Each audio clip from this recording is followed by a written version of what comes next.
So by now, you guys have all heard the opinions regarding Brock Lesnar's return, why he should or should not have been back in WWE, the fact that he's still involved indirectly in an ongoing lawsuit that is yet to be settled with Janelle Grant. There's a lot of opinions out there. Let me just give you mine, okay? And whether you ask for it or not, I guess here it is. Brock Lesnar is a draw in professional wrestling. Has been, always will be.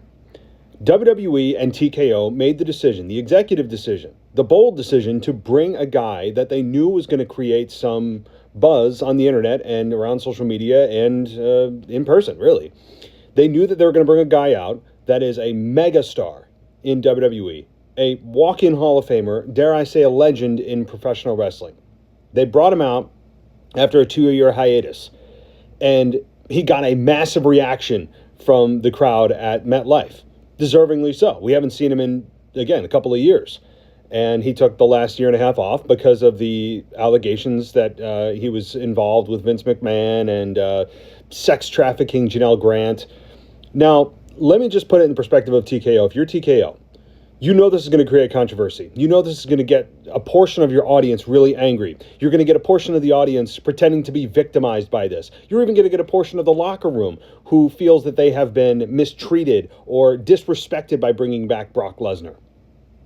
Let me just give you a little bit of reality. I'm not in WWE. I have no vested interest in the company's well-being other than the fact that I just love professional wrestling. WWE is a business. And they understand one concept that a lot of people forget. And this is most famously stated by Eric Bischoff, former president of WCW. Controversy creates cash. Whether that's positive or negative, it creates cash. It creates visibility on your product that you otherwise wouldn't have gotten. Brock Lesnar is a needle mover, period. And whether you love him or you don't, the fact still remains that he is a draw in professional wrestling. He is going to continue to spike ratings when he's on television. You heard it last night. And some of that may just be people's initial excitement. And some of those people who cheered for him last night may end up being like, oh, well, yeah, that was probably not a great moral move on my part. Now, to talk on that quickly, Brock Lesnar has not yet officially been, accused. Well, he's been accused, but he has not actually been indicted. He's not been arrested. Okay? He's not gone through a trial and been found guilty of anything. All right? That is number one. He's under accusations. These are still accusations. All right? So we need to keep that in mind. We also have to understand what WWE and TK are doing, which I just said is what they're doing is they're trying to get ratings. They're trying to create interest, and they have certainly done that, for better or worse. So that's number two. All right? And number three, if we're going to apply this principle of making sure that athletes uphold the most noble standards, then you may want to be careful about who you're supporting in the NFL, for example, where you hear about domestic disputes and sexual abuse all the time. And yet when these people come back and these players come back, they're welcomed back with open arms, especially by those of you who watch the product, because you just care about the product. You care about making sure that your fantasy team or your team wins. And that's ultimately what this is going to result in. Fans are ultimately, as a collective, not going to give a damn about what Brock Lesnar has done. They're going to care about what Brock Lesnar is doing right now, who he's going to face right now. So yell and scream.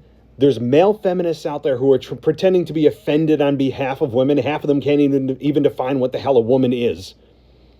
And they can yell and kick and scream and say, I'm done with WWE. That's a bunch of bullshit, because you know as well as I do, the second Brock Lesnar comes out, they're going to be the first ones tuning in to see what the hell he has to say. There is nobody who is actually truly done with WWE and will step away just because Brock Lesnar is back. That's a bunch of garbage, and they know it, I know it, you know it. So enjoy Brock Lesnar while he's back. Now, I also want to make the disclaimer. If Brock Lesnar is found guilty of assisting sex trafficking and of Janelle Grant, shame on him. I'm not supporting anything that he's done, but I can support the decision of the company to make money. because that's what they are in existence for. They're not a charity organization. They're not the Little Sisters of the Poor. They are here to make money and to create a compelling product to spike ratings so that they get more money from their sponsorships, and that's exactly what they're doing with Brock Lesnar.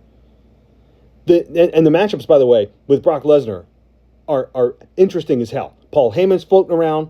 You have Roman Reigns still there. You have CM Punk, former Paul Heyman guys. Now you have Seth Rollins, who's a Paul Heyman guy and now world champion. You have Braun Breaker. You have a lot of interesting matchups. Gunther.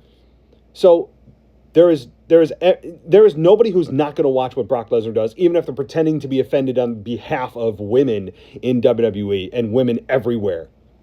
So stay tuned, guys. I hope you enjoyed this. If you didn't, I'm sure I'll hear from you. But take care.